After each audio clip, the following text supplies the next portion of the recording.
Together we can do better. This is our lives. We better together. Let's heal. With God on our side, we shall win. Let's heal. Love conquers all. I love you, and you love me.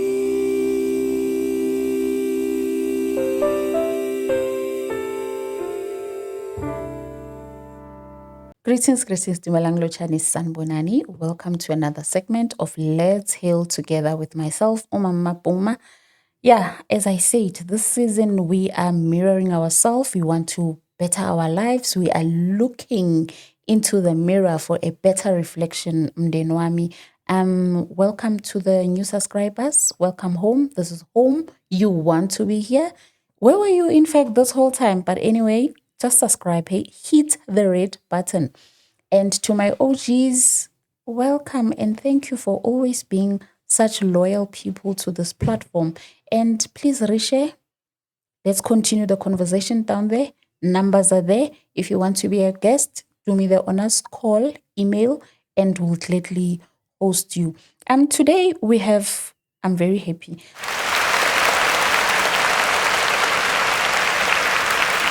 Today I've got Ubaba la studio. It's so hard to get Abu Baba Betu to come and have conversations with us. So I'm very happy that Ubaba accepted the invite. Ubaba drove so far to come and grace us with his, to come and inform us. Ukusifundisa, let me not say too much. Niyangazi ngathomo khuluma ngiyikinga.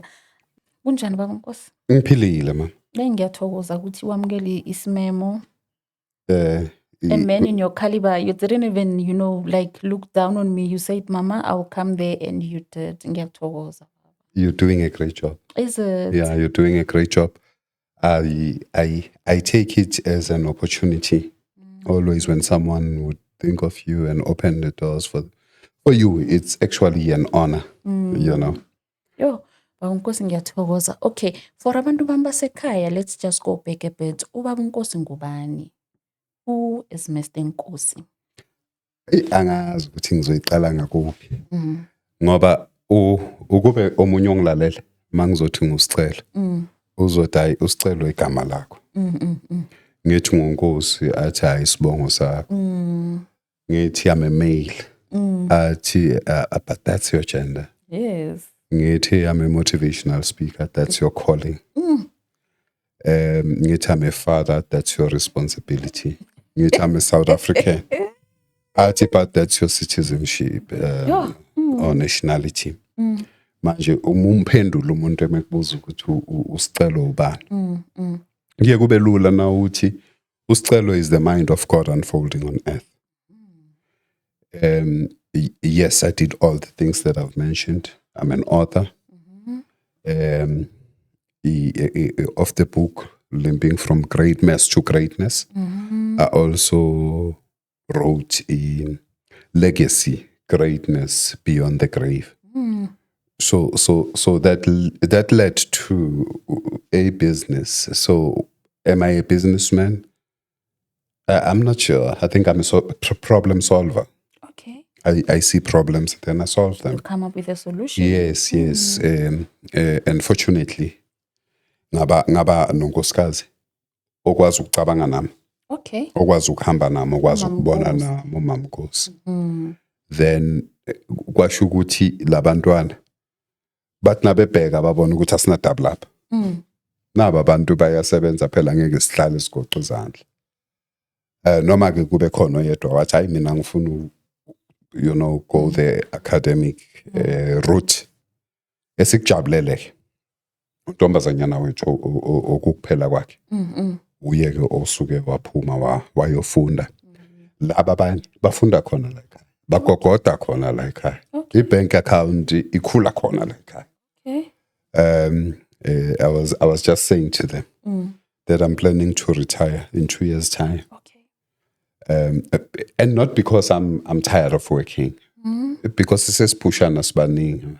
Have you laid enough strong foundation, Baba, for you to? I think I have. If you're counting the years, I'll be turning 50 in 2 years. Okay. Ungathuswa amadivi la mhlophe.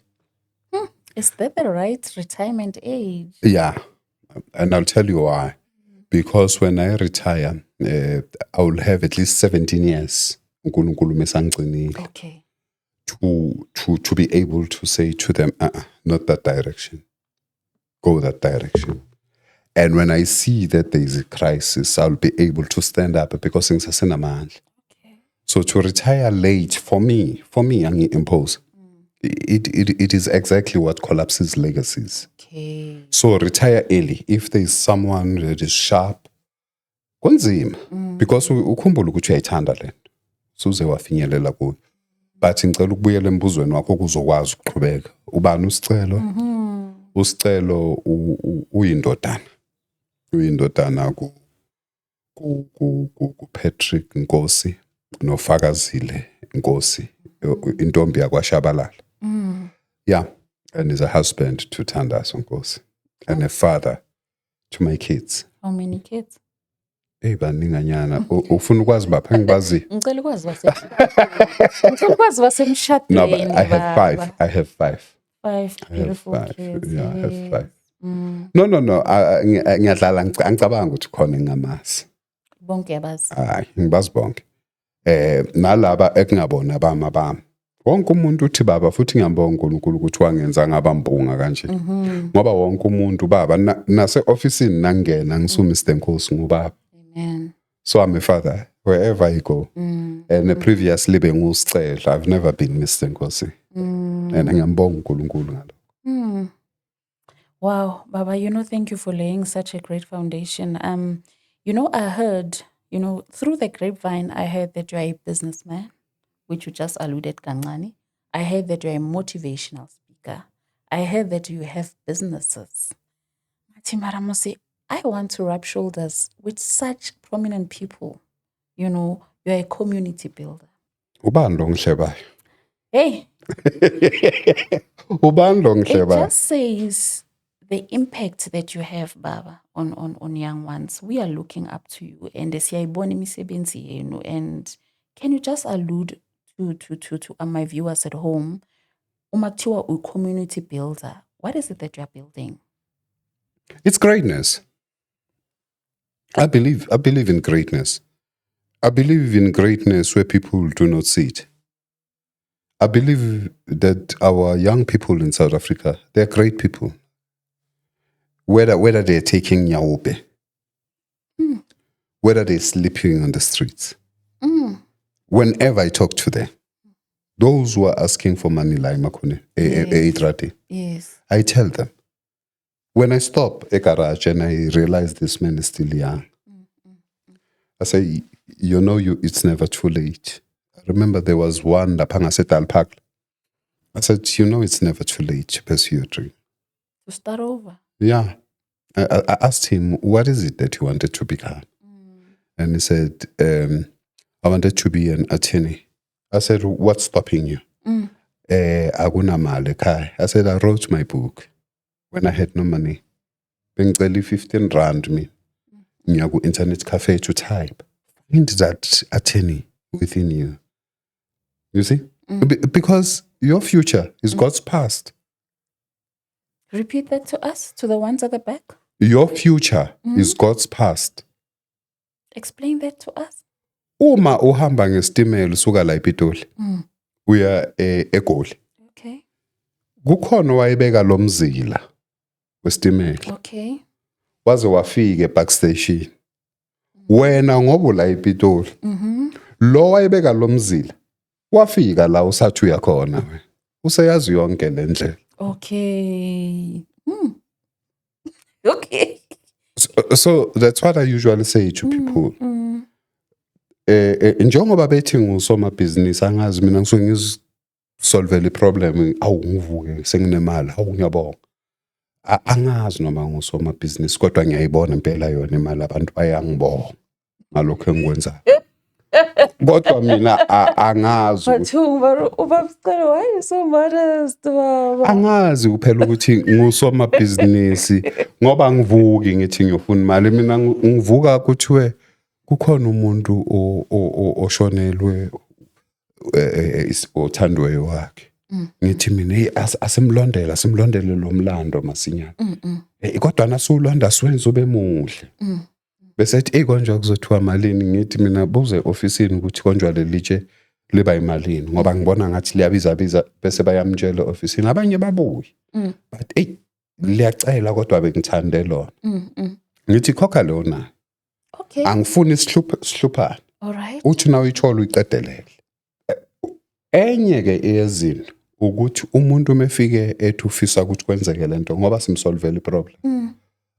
Angeke asikazi sakijinyiswa thina. Ibusiness esiliqale nonkosikazi wami leli. Akekho umuntu ke namanje ngisho ukuthi akabhale manje othi wa odije sathatha 2 weeks. Okay. We'll rather say sicwele unless you are willing to wait.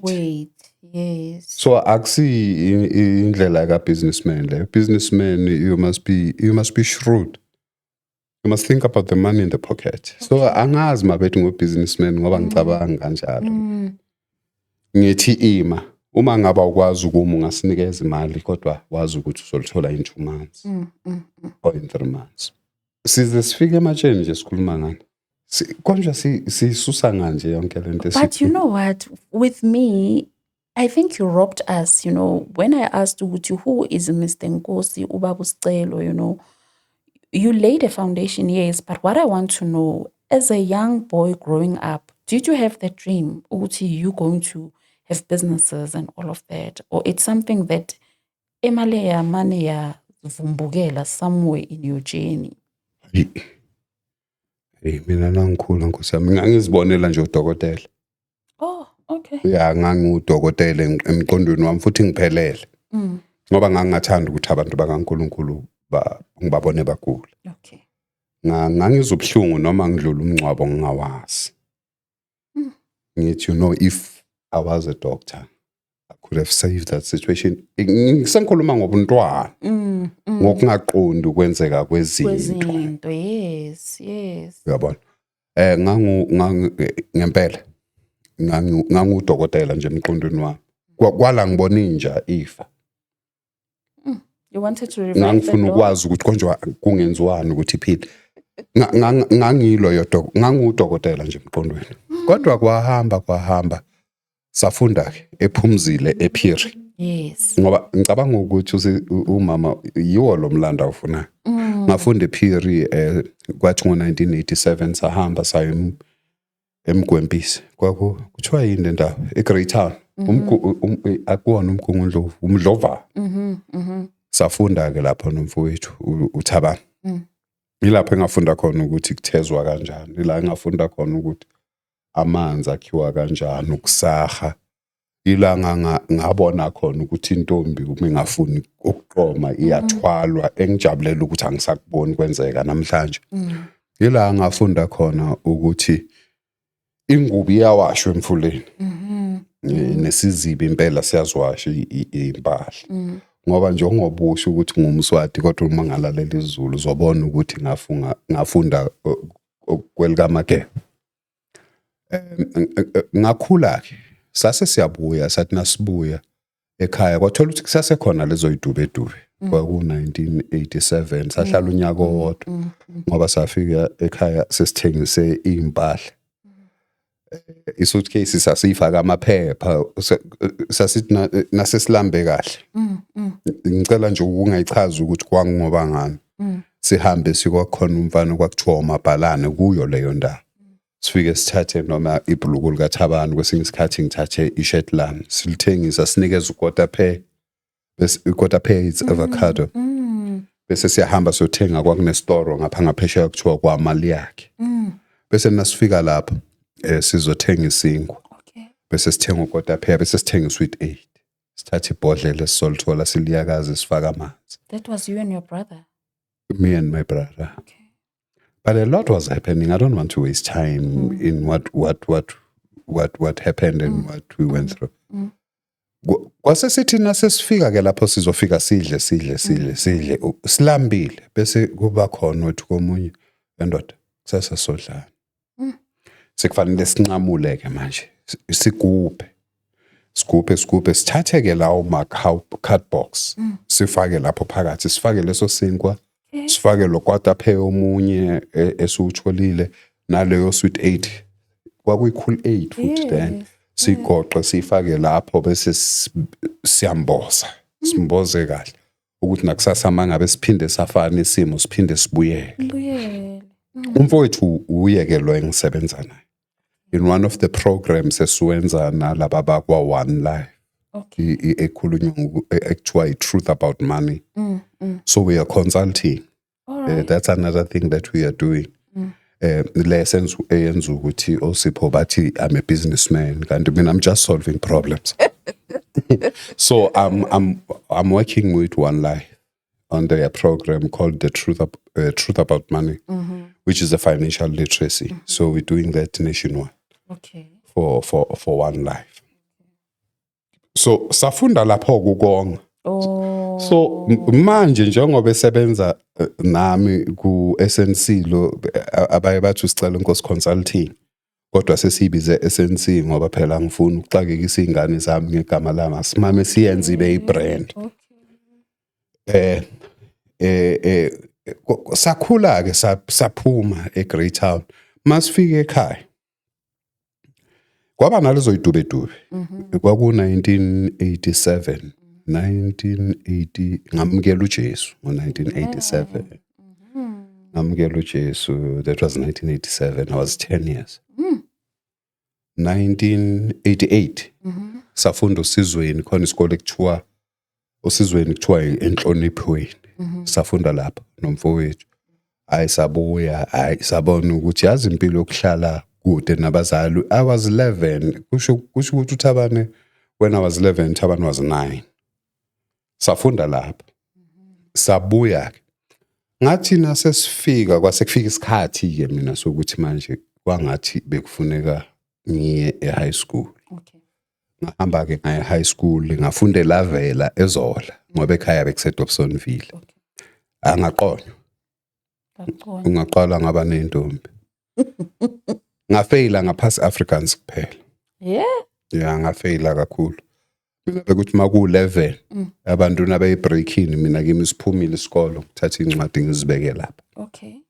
zange nje ngibe umuntu othanda incwadi ngiyazisola angazi ngizoba doing then from 11 wenzani ngihamba nabangani bami phela nganginabangani abadumile vele mina ngimncane kodwa bebadala ba angizukubabiza amagama ngoba kuzothiwa hey babenzani kodwa laba belahlekisa umntwana kanti yiba bangi-inspire ngokweqiniso kodwa nje ukuthi nje ngoba ngangiphapha sengifuna ukuyeka isikolo sengicabanga ukuthi usibanibani usebuyile ejimini bekade edlalela iBlackpool la kwakudlala khona oshoes noba sekabuyile ejimini manje seku11 le training yakhe sekuseni sekabuyile sengiyahamba ke sengiyagijima sesiyahlangana kuphi siyahamba siyala siyakhona ngithi sengiqonyiwe naye ngiyamfakela abantwana manje kwasuke kwamosheka umqondo wakhohlwa ukuthi mina ngiyafunda yena uyasebenza uyakhokhela namhlanje size nenye ngase ngiyabuka ngathi hayi yabona nangizoqhubeka kanje ngizoba isidungu kusho ukuthi ngizolokhu ngigezela labafana imoto ngathi angikwazi ukuthengisa isibongo sami kanjalo ngenxa yokuthi omunye umuntu udumile ngathi akukwazi ngahamba ke ngayofunda kwamkhulu eBhedahla e12 ngafika ngafunda futhi ngafunda kahle nje kodwa zathi nase kufika ngiyabona ngangisengu grade 11 12 lapha ngisazi ukuthi umuphi unyaka la ngamobilize ama students against the teachers ngenhlanhla nganginobaba umncane waye street were you a troublesome child? No I was a leader. What I was fighting for, it's because they were undermining the principal. And they know, they can watch this and they will attest that there were teachers who were coming from Joburg who would not come to class. Period. And I was an SRC leader. Yeah. So I mobilized the school. Abasebedala bazokhumbula nje kwakusasekhona AWP. ubaba omncane wami ngathi nangibuya bathi wena uthatha abantwana babantu bayise esikoleni lapha edorobheni nihlaselwa amabhunu kube bebedutshulwa bozothini ngathi bebengeke basidubule bebezosdubulelani besilwa nobani ngoba sasifuna konje kuyini kwakuyi-DET leso sikhathi sasifuna labo bameli labo bahloli thina lapho bebezosdubulelana wangihlalisa phansi wayinolaka ubaba omncane wami uBennett wakankosi wathi isicelo uzofuneka ukhethe into eyi-1 funeka ukhethe ukuba yi-politician noma ukuba umholi womndeni wakho ngoba lento izokubulalisa lo icala ngenza isithembiso-ke kuBB ongasekho, may his soul rest in peace. He loved me, he was strict, he was harsh. Ngaqeda hayi makusekufika isikhathi indaba yami inde. Masekufika isikhathi kwaba ukuthi ngithi ngiyazibheka ephepheni hayi angiveli. Grade 12 ma. Angithi ubaba ngizothini. Angibone ngithi ayikho la. Ngizovele ngithule nje. Ubaba abuye ke ntambama. He was a prison warder. Sesihlala eNaturena not eDobsonville ma. Abuye athi ndoda. Angikubonanga ephepheni. Ngithi azenzeka lezi zinto. Kusho ukuthi kuzofuneka siyofuna istatement. Athi you don't sound convincing. Ngithi vele bengifisa ukuthi ngingathola A. But if you are willing bekusavumelekile leso sikhathi ngaphinda futhi kwakukhona isikole kwakuthiwa i-Knowledge is Virtue Academy la eJoburg ngaya khona ngamphinda ugrade 12 ngathi ngikuFebruary sengingene kuma debates man bangifonele ngoba phela ngangiyisilomo mina bangifonele bathi ndoda wangalanda statement ngoba uphasile angizange ngimtshela ubaba ukuthi ngiphasile sengifuna ukuphuma la ngithi ngiyisilomo nala esikolweni sengishaya ama-debate. I'm also now an SRC member. Yeah. Then ngimqede angizange ngimthole loyo A futhi. Yeah, for the second time. For the second time. That was 1996. Was it 1996? Ngiqede 1995 bengenza umatric, 1996 bengenza umatric. 1997 I then joined Coca-Cola Southern Africa. As a promoter. Okay. Uyayikhumbula cold drink abathi Fresca? Oh yes. No, yes, I don't know. Look at that one laughing. Larry. Hey, this is Fresca, Larry. Nomlomo omkhulu, yeah. I promoted that drink. La emgwaqweni sikhipha sinikeza abantu. Okay. Did not do well. I think Pepsi was very wise. I don't know what is this soft drink Pepsi. They came strong. So Coca-Cola did not survive that. And at the time, they came with 1.25 liters. Yebhodlela. And I remember very well. Phela leso sikhathi bengibhekile industry. Mina akukho la ngisebenza khona ngingafundi. Coca-Cola nayo wafaka 1.25 liters bazongicorrecta esasisebenza nabo wadrop price. That's how Pepsi went down. Okay. Back in the years. But ngangisengibuyile ke sengisebenza Pepsi. 1999 kwase kufika umfana wethu lo. Okay. Ubaba waphoxeka wathi ungakamshado mama. Wathi hayi bengibheke elikhulu. Manje nakho sohluleka ukuvala uzipho. Ngiyakhumbula ubaba efika kwaku 14,500. Uyawuzwa lo nyaka engikhuluma ngawo 1999. Wafika wawubeka kanje. Wathi nayo imali. It's either uvula ispaza. Okay. Or uthengela umntana khama napkin. Mina ngikukhulisile wena. Angingeni.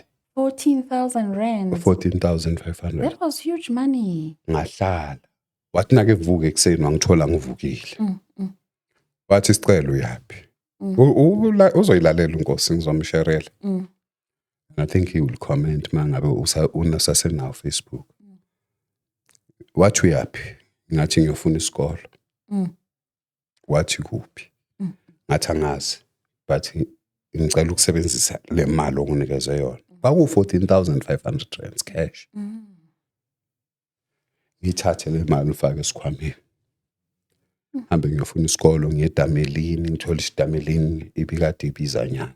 Ngiye Burnham Business College mangifika lapha kwakhona umngane wami bathi uDumi Mayimela bengikhuluma naye nje manje. Ube kanzi A+. Ngifike lapha ngithi ngifuna i-computer programming. But manje bayibizingi ibe ngaphezulu kwalo 14,400 ngoba enye ngangisengibele ngayo. Ngithi mina imali khona ushintsho ukubuyela ekhaya ngibhadale yonke. Thatha islip ngibuyele kubaba.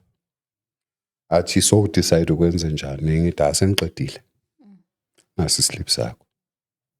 Athi ubhadale yonke le mali ngithi Athi manje uzokwenza njani? Ngithi ngiyesikolweni ngisho. Athi uzogitshelwa uzwabani ngithi uwe. You're a brave young man, hey? Yeah, and ubesabeka baba. Phela ekhaya kwabo baba banolaka bonke. Nami nginalo kodwa mina nje ukuthi ngoba ngimushanyana kuna. Athi baba ngithi eniyashoda le. But ngizokwenza lama modules cover wile. Okay. Athi ngizofika emini anginikeze imali. Athi kule mali iphelile ngithi iphelile ngoba ngibuye ngadla kuyo. Hayi anginikeza athi gibela kuyesikolweni. Thatha ibheki yami ngihambe ngesikolweni. Ngifike ke You're doing computer programming. Computer programming, Visual Basic, C++. Konje kwakuyinde Visual Basic and Java. System analysis and design. Ngifike ngifunda hayi ngishaye futhi kahle. Ngama distinctions this time. Yeah. Ngama distinctions I did very well. Hayi ngifunda jabulu baba. Jabulu. Funda le ndoda. Kufika esinye isiqhwaga se-motivational speak igama laso uHector Mutau. uHector Motivator. Nake motivator lo muntu ngiphile emoyeni ngithi nayi lento engifuna ukuba yiyo. Umotivator kuphi kan lo Hector? Uzomotivator thini khona lapha e-college. eBurnham. Ngithi nayi lento engifuna ukuba yiyo. Ukukhuluma nabantu kanje. Okay. Sengicorrupted vele. Sengiphelile vele sengifuna lento. Ayikho yonke lento. Hey baba. I promise you, ngibuyela nje endlini sengibhadale kangaka sengifunde kangaka. Uprincipal kwaku Resnick I programmed lento uyibona namhlanje ukubeka isithupha. I programmed them those things back then using the system if then or else. While and those were the programs. Manje angisazi lutho. Afika isiqhwaga se-motivational. Safika isiqhwaga semothi ngathi nayi lento engiyifunayo. Ngiyayifuna lento. Uzwani what's drawing you? Ayi man, khona into egijima emathanjeni. Yeah.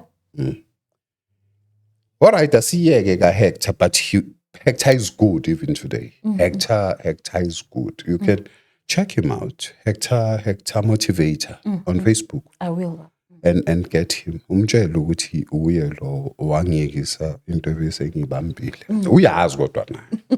Ngoba uke wangibiza naye uhlelweni lwakhe ku Radio Pop. Hayi ngithi no man. Lento angisayifuni kodwa thi ngiphase ngigraduate ngoba lo muntu lona manje ngizobe sengimoshe kakhulu. Yeah, and finish it off. Yeah, ngiqede nangempela. Ngithi nangiqeda ngithi angifuni lento. Ubaba ke ngoba ubesebenza prison so kube khona omunye odumile Vodacom athi man awuzame lentwana yami izokuthumelela izinto zayo certificate nani athi amtsheleza umfana usasemncane sizompheka. Hayi baba athi indoda bathoze ku interview lapha nangempela ngifake bangifonele bese bethi ngiye ku interview. Ahamba baba ngihlala ngicabanga. Awuyifuni nale? Ngifunda nto. Bana. Nale uyifuni? Ngivuke ngeze. Hey. Akuthi hayi. Athi nakaphuma. Umphomhlongo weJose FM uzomkhumbula usicelo elokhe ebuyelela ngisuke Orlando ngiya ekhaya center ngenyawo every morning ntambama ngingatholi umuntu. Kodwa ngathi mhlazane ngithola le presenter eyathi ngena ngeke ngikuzwe ukuthi ufuna ukukhuluma ngani. Ngathi ngifuna ukukhuluma ngabantu, nabantu ngeenkinga zabo. Okay. Wathi sort of motivation ngathi leyo. Angithi You didn't even know the name. I know of I it. ngiyazi lapha.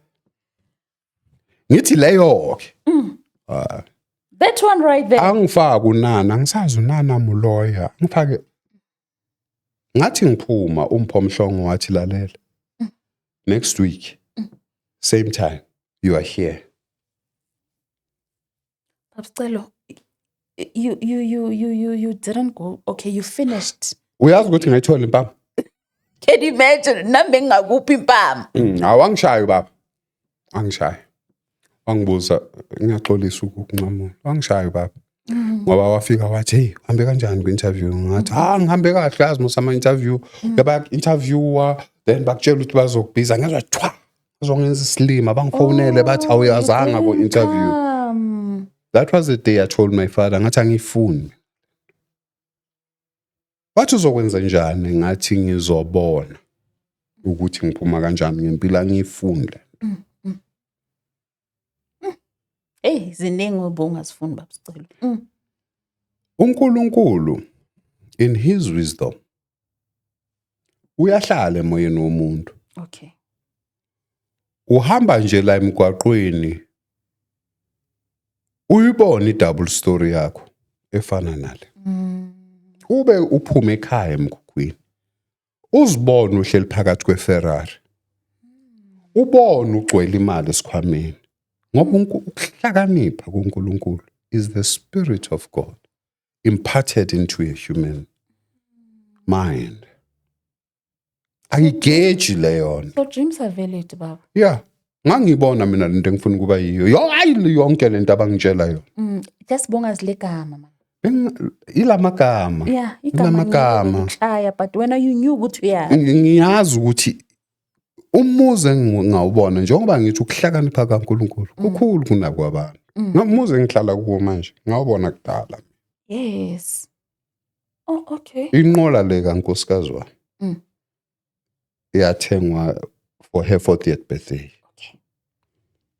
Ngangiyazi leyo. Ngise right. And yabona now hethwe i-girlfriend. Yeah, uzibona kahle zonke lezi zinto ozifisayo empilweni. Yabona njengoba ngenze kanje precious. Ngifuna ukuba successful. Ngifuna ukuba nalokho. Ngifuna ukuhlupheke. Yeah, kusho wena. Uthi ahlupheke. Ngathi ngiyabona seshaya intercom kwami. Unomsebenzi. Ngiyembheke lapha ku screen ngithi kanti lo. Ngithi amnemtshela ukuthi ngisaphose icoffee nonkosikazi wami ngiyeza kuwe. Uyayazi motivation yokugilo. The motivation ephuma la igilweni uyangihleka. Awuyazi le motivation yokugilo. Angiyazi baba Toto wathulayo. Akuhethe umuntu uzibone uPatrice Mutsipe apeyinelwa ukuthi yena ahlupheka. Awuyazi le motivation ngeke. Hayi mfowethu, hayi today siyakhala. Hayi ngiqhubeke ke. Hambe umpho ngithi ngisasebenza lapho eJozi FM ubaba the late Agri Cluster was a chief editor. Angibiza khona lo mfana ukukhuluma. Ukhuluma ngani babsicelo? Ngikhuluma. What is it that you are saying? You are a winner. Yeah. You are great. Leso sikhathi ngihlupheke. Yeah. You are successful. The seed inside. Yeah, ngikhuluma ngento engingayazi ngathi ngiyayazi. Angibiza uAgri. Ngiyabona ubaba Agri Cluster nangiyana eminyango wathi hey bengithi khuluma umuntu ophilile kanti khuluma umuntu onje. Hey madoda. Ay azange ngiyithole kwakusesekhona ubaba Lucky Mazulu. Sabhalela iSowetan. Nami sengizibona ngibhala lapha ubaba Agri Cluster. He was an editor. Yes, was a chief editor yeSowetan. Naye ubaba Agri abona ukuthi ayila bengithi ngizoyivoice ngithi umuntu ophilile kanti umuntu onje. Lo. Cathula usicwela idust akananane emoto lo uphekile makathi eDobsonville ahlangane na athi something ngicela unakekele le hayi engizwe ukuthi hayi lento yangishisa ukhabuzela nakandlula bekahlala emndeni nakandlula athi bamba iJozi FM afonele iJozi FM athi le out esipana la ngiyayifuna asho wena ngalomzo yeah that's how I got into YFM nangempela ngiye naye nangeno uyambona ukuthi umuntu umoya yazi ngize ngizibuza ukuthi angeke mara ngisitholela ushuka mama ozongithengela impahlanyana nami ngibukeke yabo just to match the voice I hear you baba amajita ngi-embrace uHector manje kwakuyimi uHector kukhabuzela siqala iprogram bathi Operation Geleza sizoya ezikoleni okay siyakumala uSigigaba umela uSigigaba at that time he was still the president of the youth league all right angazi amajita aziyela wodwa ubokumbuzo uHector mifike la ukuthi Operation Geleza yenze kanjani futhi ngizomsherela lenta ngoba angazi yaphelela hayi ngidlule lapho ngiqhubeke kodwa angithi so YFM manje hayi ngiyavakasha ngiseJozi FM ngihleli every Thursday eJozi FM okay hayi phela ngizitshela ukuthi ngidumile manje kwakukhona ubabudubazane phalazo zistele lapha eDube ngiyekubabudubazane ngithi ngicela ungisponsor ngicela iveni ngifuna ukwenza isemini babudubazane nathi hayi ngiyakulalela mfana wami ngizokunikeza mahala ngizokwenza ile coffee nama muffins ayawenza babudubazana muffin amaningi nama komishi aboxhaxa lapha session ya attendwa yimi umama wami umngani wami uTumi mayimela lo ngithi bengikhuluma naye manje nama listeners ayi2 saba5 the whole event yeah ngilapha eRadioweni every Thursday angithi ngisho sengidumile ngoba ukuzithoba komuntu ukuhlakanipha okukhulu i-arrogance nokuzitshela ukuthi sengidumile sengiyaziwa kwangibulala it killed the dream before it even started yeah akunandawo uma wami walithenga ithikithi noTumi walithenga nalaba bawu2 okusalayo nginayo imali taxi right ngibuyele emuva nobabudubazana wathenga ithikithi endaweni yakhe came back hayi ngaqhubeka hayi ngibona nje sengibizwa ngapha nangapha Lawrence naye makusekuyisikhathi sokuthi kuzobhalwa abantwana angibize naye Lawrence Dube ngaqhubeka kwathi lapha ya sekuhambile ngifuna ukungakhona izinto engafuni ukuzeqa ngifuna ukuzikhumbula ngamuva manje sengiyabuya ke ngizala eBinoni ngizohlala nomama umama nobaba sebehlukene ngizohlala noma umama wakho yeah umama wami hayi ngithengisa amagoda umama une fish and chips qale ngezikolweni manje hayi akufani ezikolweni na ufika bathi 500 rand 1000 kwesinye 500 1000 500 1000 that's not the motivation speaking yeah okay yabo kodwa mangiqala wangithuka utaxi driver ngakibela itaxi mangobe ngingenamali yokufikela esikolweni yeah but yangena imali ngabona ngathi lento yenzeka ngathi ngisuka lapho kwathi angithi amajita mabakubona ukuthi lento yenzeka bayangena ene bangena ngecontent esharp yakho ngoba siyajwayela ngithi nangisuka lapho ngithi Norman ngithi ngizenzela ama session ngangine 50 rand I remember very well I had 50 rands ngihamba ngayokwenzisa amathikithi awu50 ngulali 1 rand eli1 okay ngahamba khona enye indawo lapha ngaseBinoni bathi Ekurhuleni Lodge ngifike lapha ngithi mamela ngifuna isession ngisakhumbula noma bathi bafuna 2.5 or 3.5 angisakhumbula thathe lamathikithi ngithi ngiyabuya liblockeni lelo la hambe ngene ezikolweni ngathi nangifika esikoleni khona umama babethu Monica Nkhohli Rabodile. Athenge 35 for all the educators. Angithi 100 rand. Okay. Early one. That's now the 3.5. Thathe le 3.5. Ufake lapha. Ngifake lapha. Ngibuye ngokwenzisa amanye amathikiti. I-session yagcwala abanye baze bama ngaphandle. Your first session. No, that was the second one. Khumbula ukuqala enabantu abawu-5. Abantu abayi-5. Yeah. Hayi futhi ngabraya man. Then I said kahle lento yempilo iyenzeka. Ngihamba ngaye B3. Ngabhala incwadi. Ngayibhala ngesandla. Proposal. Ngayidropha e-reception. Kwahamba funa ukunqamula lento. Ngiyabona bayithatha bayishwabanisa la. Kodwa angikholwa. Kusho ukuthi khona wayibona ngoba ngizokutshela ukuthi kwenzakalani. Ngelinye ilanga nguNafcock khona ubaba abathu Ashley Mabokwana when you season. He was a multi-millionaire. So yena waye-speaker mina ngi-MC. Okay. So ngimtshele khona umunye umngane wami abathu Nhlanhla ngangicreate program 365 days of greatness. Sinonhlanhla. Ngimbonise le program athi yazi kune company i-foundation abathi Skutu Mokgafe Foundation. It's a wing ye B3 funeral. Ngicela nipolishe lento nilethe. Nangempela sihambisa kuBra Ash. uBra Ash athi le nale angeke ngispanele. Lungisani lento siyilungisa. Kufika ilanga mangifika Sinonhlanhla present. Chairman was seated on that chair. He moved from there. Wafika wamala emva kwami. Wabeka isandla sakhe la ntombi. Ubaba uMokgafe uMatthews.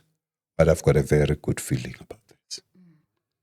We landed our first contract. That was 2012. With Skutu Mokgafe Foundation. Sasebenza. Chairman, what this guy unama qualities marketing. Wakhuluma the brother, JK, the late JK, who became my friend as well, but also my boss. We worked with JK. We pushed. Then, because of the things that we were doing, me respecting authority that was on Ubaba Mokgafe, Chairman held me by hand. 1 year, one lie. Wafika, no. Before that, kwakune golf day. Wathi kubhuti wakhe uDimist Mokgafe wathi ngicela ungakhulumi khulume le ndoda kwakhona MD General Manager i-One Life. Ngathi ngihlike stage bangilandela. But what do you have? Bring all your documents. Nangempela ngawahambisa. But kwathatha isikhathi uchairman wathi kanti kuhamba kanjani ngale yanto. Ngathi mina yangazi sengisaba nokubabuza. Wathi vuka kusasa ngo7 sekhona i-One Life. Wafonela Lawrence Hillman is an MD even now. Wangibamba ngesandla wafika wathi if you don't use this boy, I don't know which is opofuna. That was 2014 uJune yamakazana. Till today, I'm still with One Life. So how did the tombstones come about? A tombstone akusukusa kwami nalo nkosikazi wami. Okay.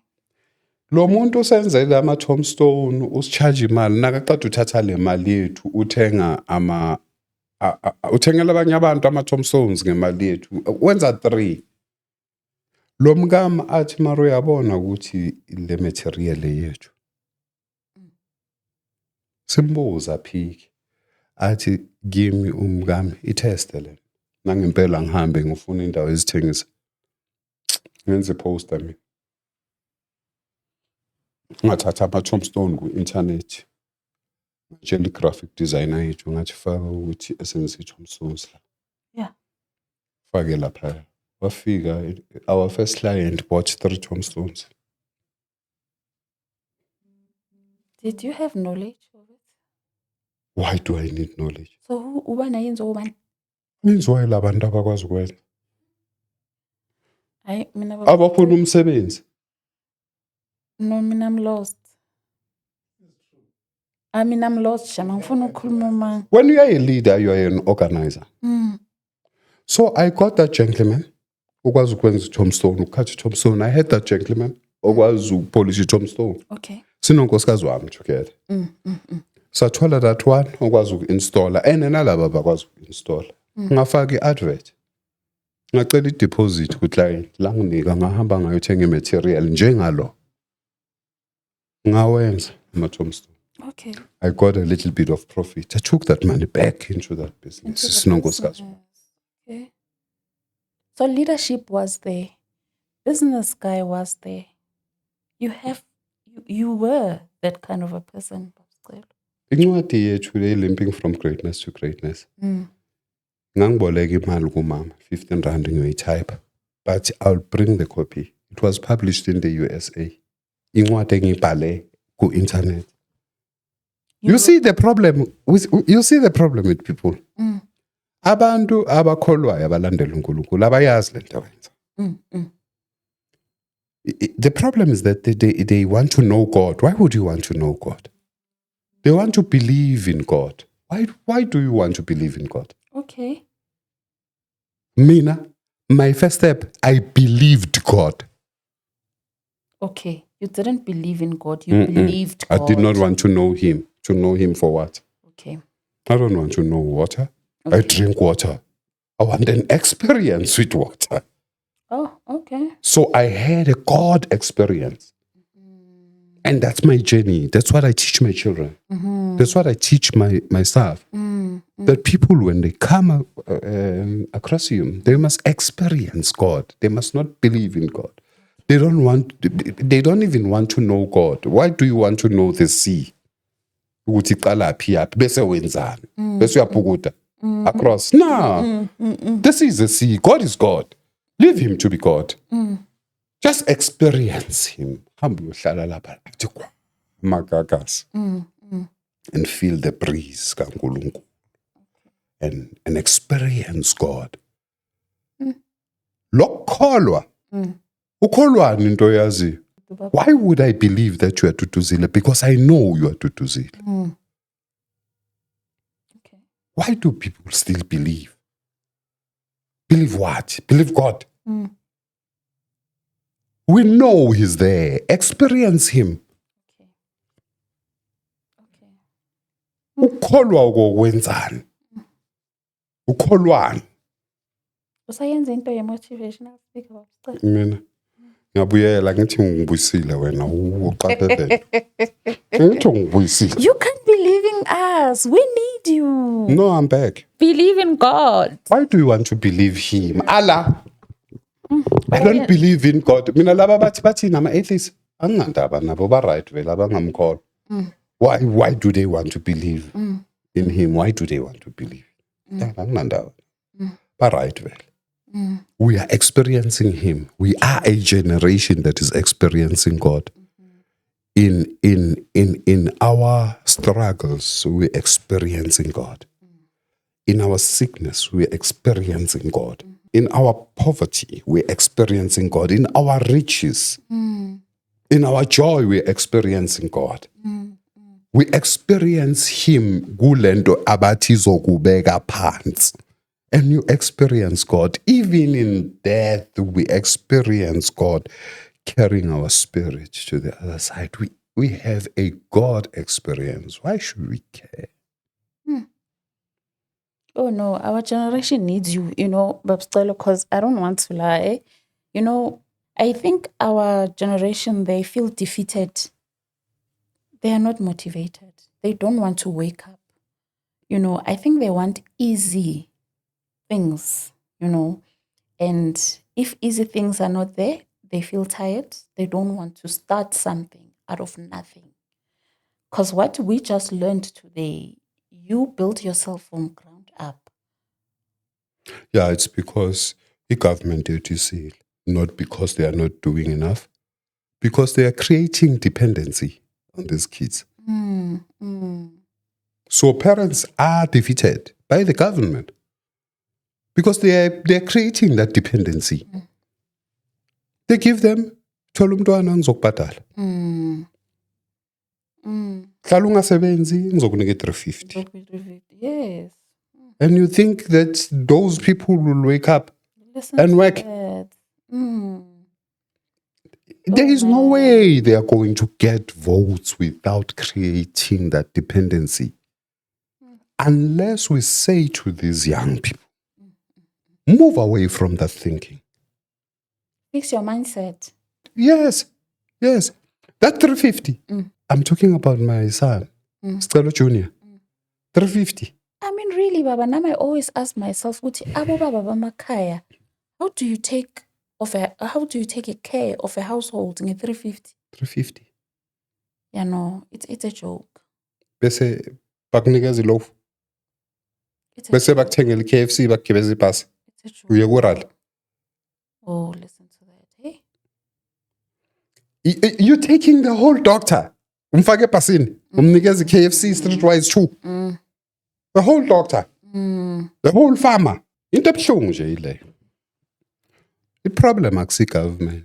Basimastarile It's our ukuthi mindset. yeah bafuna into evela. Baqedile ngathi. Okay, let's quickly run to your marriage because I heard you there and there mentioning umama. You know, clearly umam Nkosi is very lucky and blessed to have you as a husband. Before we started shooting, you said uyamphekela. For me, that's profound. Mina African men cooking, just imagine. Ugqoke apron ba? apron. Ngifaka iskipa sakudala, but it's clean. And you cook Then I cook. that oxtail. Yeah, I cook oxtail. I cook everything. Biryani. I cook biryani. I cook bathi yini le creamy macaroni. I cook for my children. What can you say to the black boys regarding marriage? Ungathini kibo? Marriage is leadership. You just bayifunda kuphi bona le leadership? Because remember, abayifunde kubo. no, 90%, you know, families, abubaba beko. Abayifunde kubo. Himself. Yeah. Lento yenzeke kuya ngayifuna akayiguqule. Okay. Abayifunde kubo. Kubo lento. Yonke into ine opposite yayo. Wena nawo ubheke ngapha, it's uncomfortable. Lo ome ngapha ubheke le side lemhlophe. Umangele ukuthi wena ulinyanyana isandla sakho ngoba wena ubona into emnyama. Kanti nawe iphendula ukuthi ubone lemhlophe. Abayifunde kubo. Lento abayifunayo kubo. It's leadership. We are not going to raise leaders in the community unless we raise leaders within the families. They must start in the family. I cook because I want my sons to see that I love their mothers. When we have a disagreement with their mother, I don't close the door. I just don't swear at my wife. I love her. Because I don't want them. Mase beshadile. Athi kunkosikazi wakhe angikaze ngimbone umama makhuluma kanje no baba. Yes. And that's a phrase, eh? But they must also learn. That's a phrase, Baba. You know. They must also learn ukuthi abantu besifazane bayasibusa. And ngizochaza ngelinye ilanga ukuthi yini into eyenza ukuthi basibusa. And it's okay. But you need to rise above the system. Okay. Now, my children know ukuthi laba mabaxabene wengi. Wezwe imoto iduma. Uzoza umnyango ukuqala ukhala nalo wesithuzo okhala. Yini leyo minyango? What's that? Samba sobabili. Oh, iminyango yemoto. Iminyango yemoto. Papa ngapha na. Siyahamba. Okay. I-disagreement seyiphelile. No, sizo disagree la emotweni. Siqhubeke. But Sibuye. I think I'm sensing, even though there's a disagreement, it's been done in a respectful way.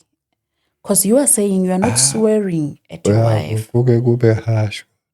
Yeah, and it's very difficult to, I don't know what kufuneka emotional intelligence ekanjani where you disagree. Kufuneka uthando. Okay. Kufuneka uthando. Okay. Mina nikholelwa kakhulu kulezi zinto ze-trust.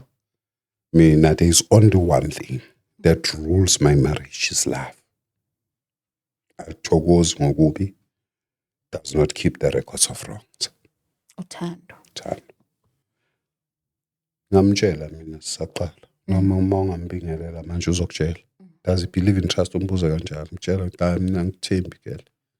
ngeke ngivuye ukuthembele ini. Ungathemba umuntu ongayazi i-built-in error yakhe. Ungathemba umuntu ongawazi ama-future desires wakhe.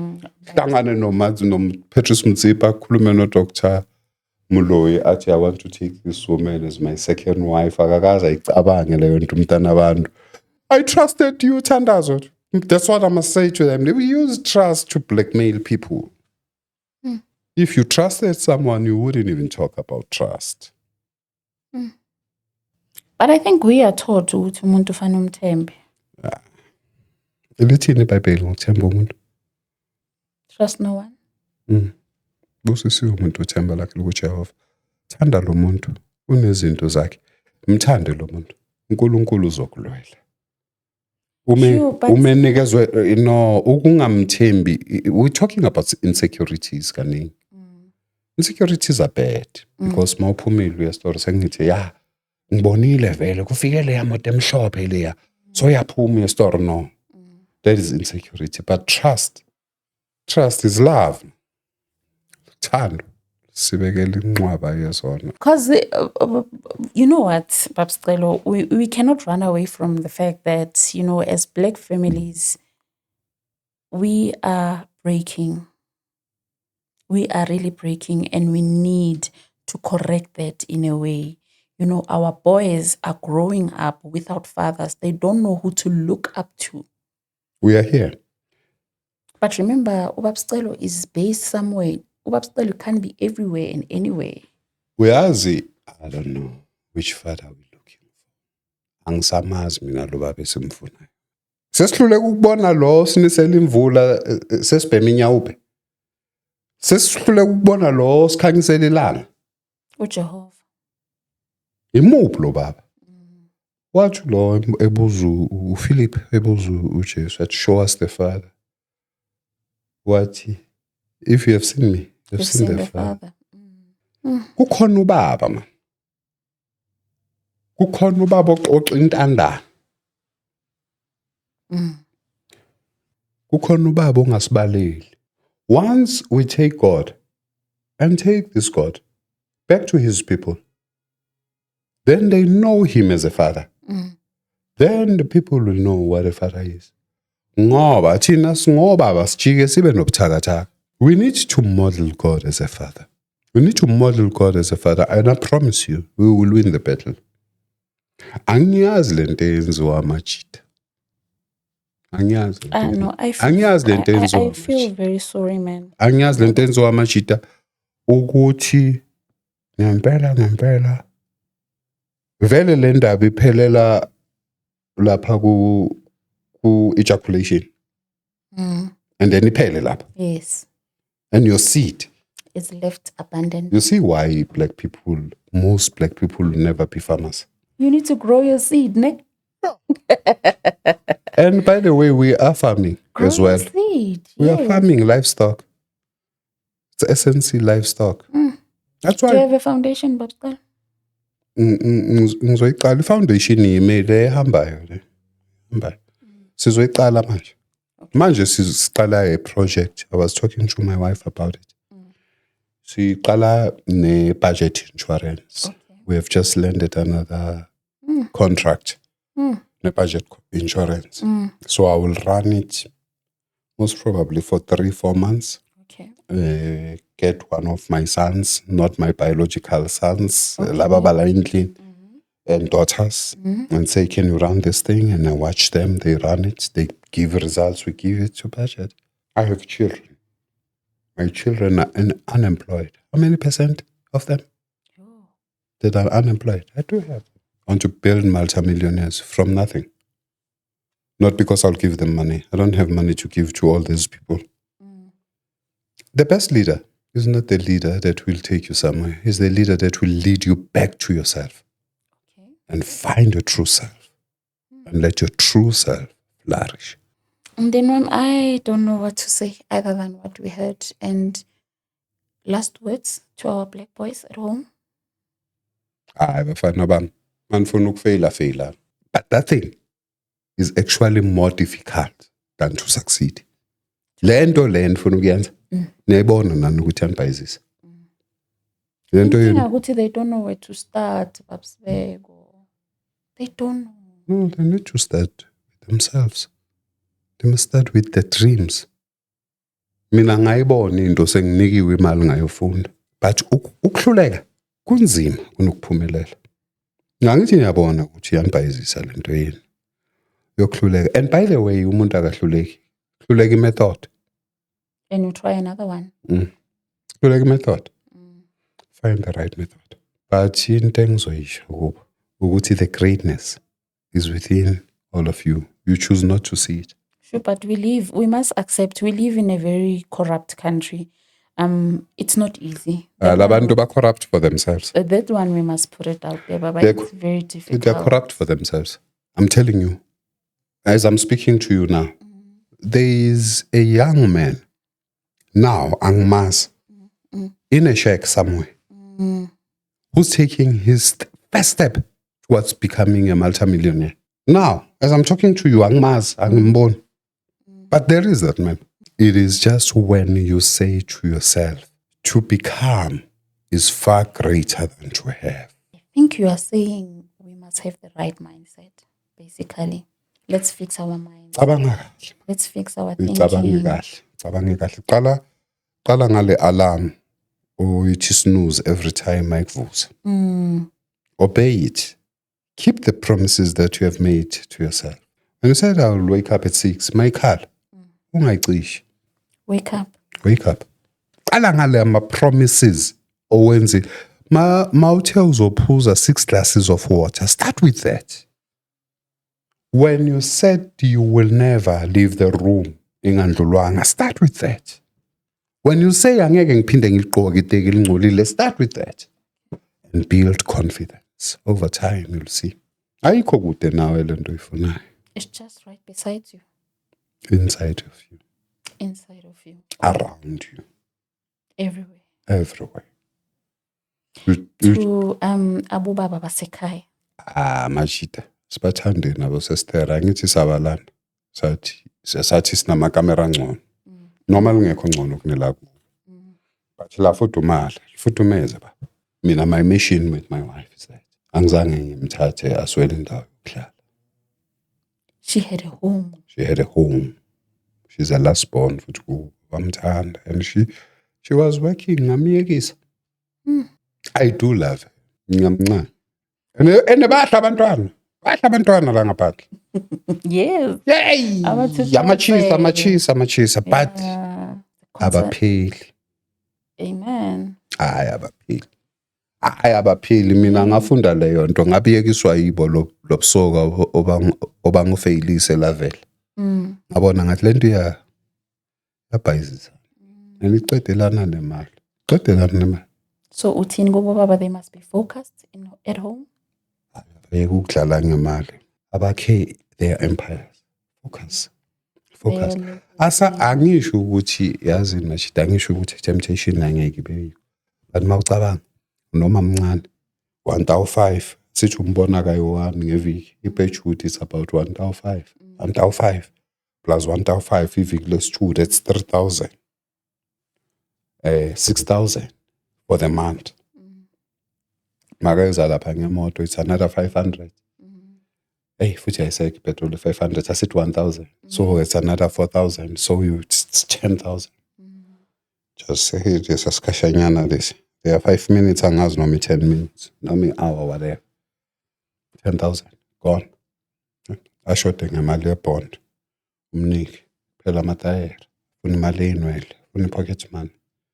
You're spending about 20,000 per annum. You're spending about 240,000 on a woman that you do not want to change as any.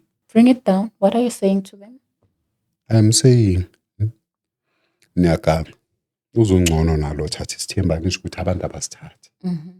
But ukuthatha imali uyilahlele endaweni ongazi ukuthi ongeke ubenefit again. Uyisaphi? Ungcono othi ngiyamthatha lo. Azoba umakoti wasekhaya.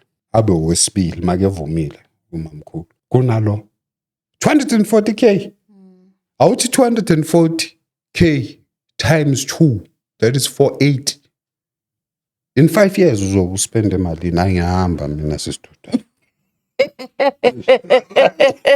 Ayingahamba. I think umshado lula. Kufanele wazi ukuthi bazokuthethisa, bazokucasula. Bathu bathande. Umshado mos akusilento yesex. Akusilento yadanda. It's two souls coming as one. Intertwine. And to accomplish a certain goal and to produce after its kind. Umshado ileyo. Yeah. So lo nalo hlangane kube imbewu lembewu after its kind. Qhubeka. Lo obheminya uphi. Lo ogijimisa abafana noma amantombazane nani. Ngizokuchazela ngelinye ilanga these layers. The animalistic, a human and spiritual. Ufuna nje ukuthi kulungiswe lento abuyiselwe ebuntwini. Akusiyinto enzima kakhulu. Kufanele understand abantu bayajika abantu ngoba washintsha mina ebusokeni. Yeah, no, Mdenwami, I really don't know what to say after that, other than to say thank you for your kind. Continue building our community, continue making a difference. And we really appreciate men like you, and keep on plowing. Someone uzovuna, Baba. And last words to our people at home. Uthando lusibekela inqwaba yeso. Bangakuthola kuphi baba ekhaya? Facebook Sicelo Nkosi.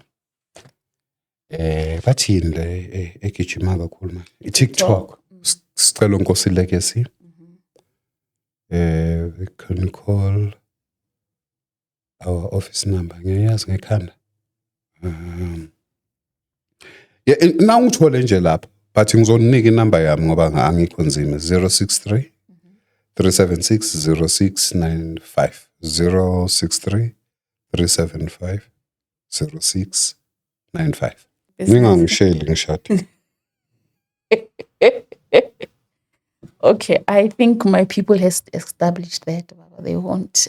They will be there to support the work. Financial literacy. They must come to our classes. Yes. Both for budget insurance. Okay. And one life. Yeah.